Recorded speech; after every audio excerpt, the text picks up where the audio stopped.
আসসালামু আলাইকুম, আশা করছি তোমরা সবাই খুব ভালো আছো, বাড়িতে সুস্থ আছো। তো চলো তাহলে, বলেছিলাম যে সিম্পল কমপ্লেক্স কম্পাউন্ড আমি আগের ক্লাসে করেছি এবং বলেছিলাম যে পরের ক্লাসে তোমাদের কি করাবো, মনে আছে নিশ্চয়ই তোমাদের? হ্যাঁ, মনে আছে। সেটা কি, সিম্পল থেকে কিভাবে কম্পাউন্ডে যাব, এটা আমি তোমাদেরকে ফার্স্ট আজকে শেখাবো। সো আমি একটু লিখে নিই, সিম্পল টু কম্পাউন্ড।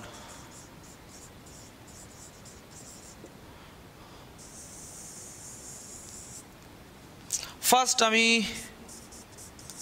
দেখো, রুলসগুলো আমি আর লিখছি না, হ্যাঁ, আমি জাস্ট এক্সপ্লেন করে দিচ্ছি। তোমাদের গ্রুপে আমি এটা শেয়ার করে দেবো যে রুলসগুলো পরপর 6-7টা নিয়ম আছে, সেগুলো আমি তোমাদেরকে লিখে দেবো।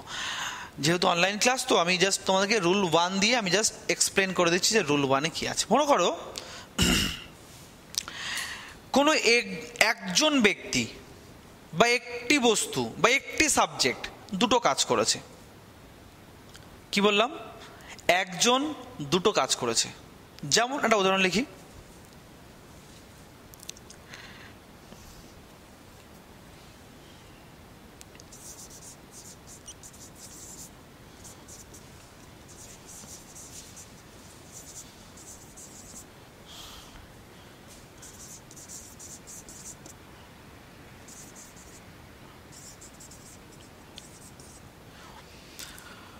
Going to office she wrote an article. একটা সেন্টেন্স লিখলাম। আচ্ছা, এখানে একটু গন্ডগোল হয়েছে, গোয়িং টু দ্য অফিস করলাম। হ্যাঁ, going to the office she wrote an article, এই একটা সেন্টেন্স লিখলাম। এই সেন্টেন্সটা দেখো, প্রথমে দেখো এই সেন্টেন্সটা কি ধরনের বাক্য, সিম্পল না কম্পাউন্ড না কমপ্লেক্স। গোয়িং আছে, ভার্বের সঙ্গে আইএনজি আছে, মানে এটা হতে পারে না ফাইনাইট ভার্ব। তাহলে দেখো এখানে একটাই ভার্ব আছে, সেটা হচ্ছে রোট। একটি মাত্র ফাইনাইট ভার্ব থাকলে সেটাকে কি ধরনের বাক্য বলা হয়? সিম্পল সেন্টেন্স, তাই না? তাহলে এটাকে আমরা কোথায় নিয়ে যাবো? এবার কম্পাউন্ডে নিয়ে যাব। ঘাবড়ানোর কিছু নেই, একদম সহজ। দুটো কাজ এখানে করেছে। এই বাক্যের সাবজেক্ট হচ্ছে শি, অর্থাৎ কোনো একটি মেয়ে। এই মেয়েটি দুটো কাজ করেছে। একটা হচ্ছে সে অফিসে গিয়েছে, আর একটা কাজ কি করেছে? লিখেছে, একটি আর্টিকেল লিখেছে। দুটো কাজ। এবার তোমরা বলো তো দেখি, দুটো কাজের মধ্যে কোন কাজটা আগে করেছে? আগে অফিসে গিয়েছে না আগে আর্টিকেলটা লিখেছে? একটা বোকাও বলতে পারবে, তাই না? আগে অফিসে গিয়েছে। তো আগে যে কাজটা হবে সেই কাজটাকে আমি জাস্ট আলাদা করে লিখবো। দেখো তাহলে কি, গোয়িং টু অফিস মানে কি, ফার্স্ট লিখবো কি, শি। দেখো এই দ্বিতীয় পার্টে ভার্বটা যেভাবে থাকবে, প্রথম পার্টে ভার্বটা সেইভাবে লিখতে হবে। মানে ভার্বটা 2 নম্বরে আছে, এখানে আমি 5টা করবো, ঠিক আছে? এখানে যদি রাইটস থাকতো তাহলে এখানে আমি কি করতাম? প্রেজেন্ট ফর্মই লিখতাম। তো এখানে যেহেতু 5টা, তাহলে এটাকে আমি 5টা করবো। She went to the office. First কাজ কি করলো? She went to the office. And দিয়ে যুক্ত করতে হবে এইগুলোকে, অ্যান্ড রোড অ্যান আর্টিকেল। বোঝা যায়নি? দুটো, যদি কোনো ব্যক্তি, এখানে একটি ব্যক্তি দুটি কাজ করে থাকে, তার মধ্যে প্রথমে যে কাজটি করবে সেটা আমি লিখে নেব ফার্স্ট। প্রথমে কি, গোয়িং টু দ্য অফিস মানে কি, গোয়িং টু দ্য অফিস মানে কি, she went to office, she went to the office লিখে নিলাম। এবং কনজাংশন কি নিয়ে আসতে হবে? অ্যান্ড দিয়ে যুক্ত করতে হবে কি, অ্যান্ড রোট অ্যান আর্টিকেল। দ্বিতীয় পার্টে, অর্থাৎ কনজাংশনের পরে যে অংশটা আছে, এখানে সাবজেক্টটি আর লেখার দরকার নেই। দেখো কম্পাউন্ড হয়েছে কিনা। She went to the office, এটা একটি বাক্য, অর্থাৎ এটি একটি কোঅর্ডিনেট ক্লজ। রোট অ্যান আর্টিকেল, এটি একটি কোঅর্ডিনেট ক্লজ। বলেছিলাম কি, অ্যাটলিস্ট দুটি কোঅর্ডিনেট ক্লজ যদি কোনো কনজাংশন দিয়ে যুক্ত থাকে, তাহলে অবশ্যই সেটি একটি কম্পাউন্ড সেন্টেন্স হবে।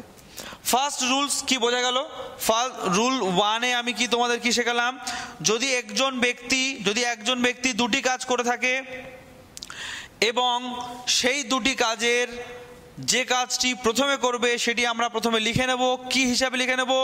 বাক্যের দ্বিতীয় পার্টের যে টেন্স, সেই টেন্স অনুযায়ী, এবং অ্যান্ড দিয়ে যুক্ত করে দ্বিতীয় পার্টটা লিখে দেবো, অর্থাৎ দ্বিতীয় কাজটি লিখে দেবো। আশা করছি তোমরা বুঝতে পেরেছো। চলো এবার সেকেন্ড রুলসটা দেখি।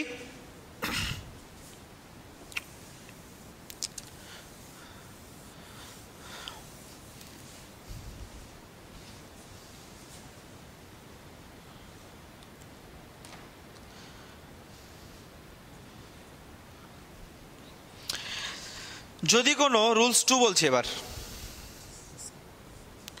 যদি কোনো সেন্টেন্সে, অবশ্যই সেটি কোন ধরনের সেন্টেন্সে, সিম্পল সেন্টেন্সে, যদি কোনো সিম্পল সেন্টেন্সে বিসাইড বিং থাকে,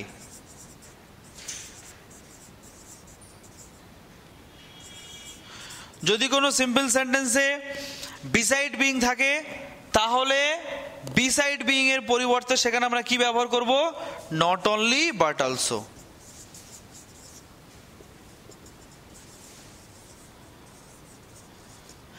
সেটি কিরকম দেখে নাও। দেখো আমি একটা উদাহরণ লিখছি, উদাহরণ লিখে দিই।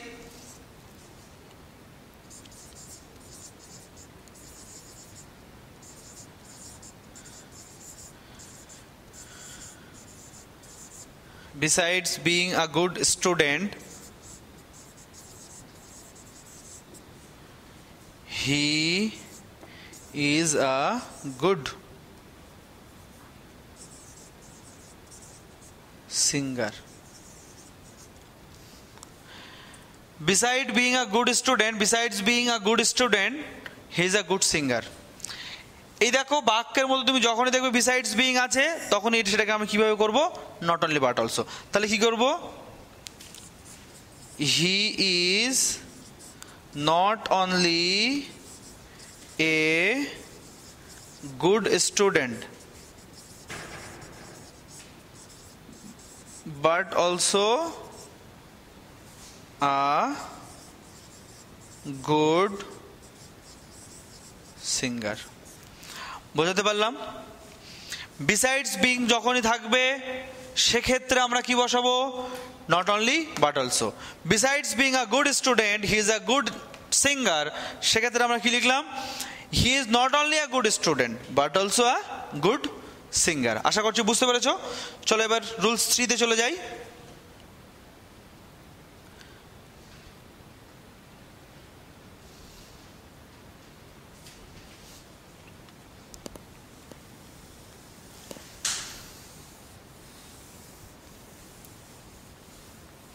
Rule 3,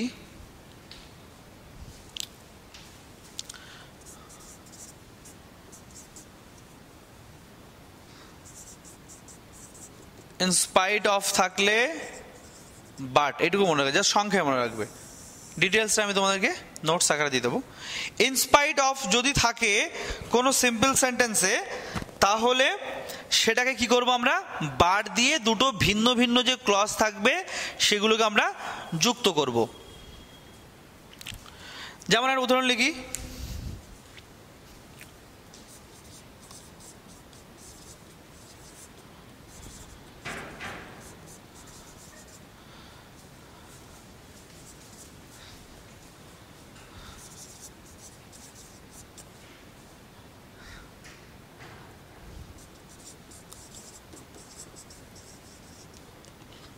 তাহলে লিখলাম কি, in spite of his illness he sat in the exam. তাহলে এটাকে আমরা কিভাবে করব,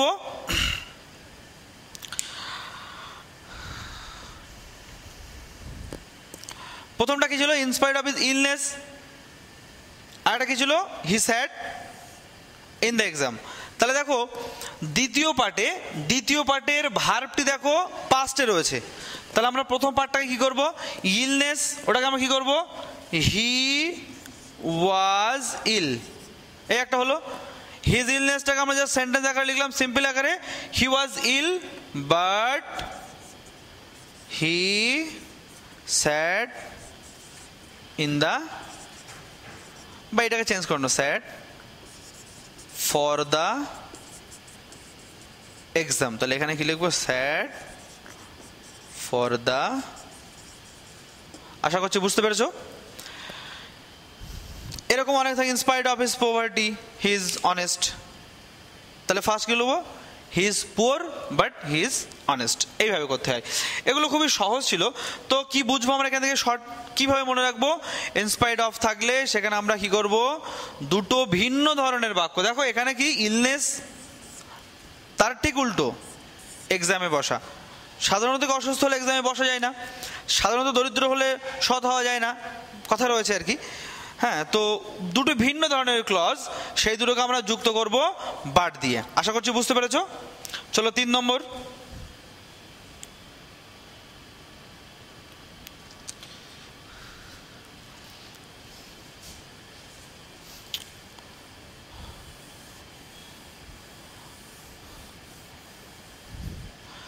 Rules 3.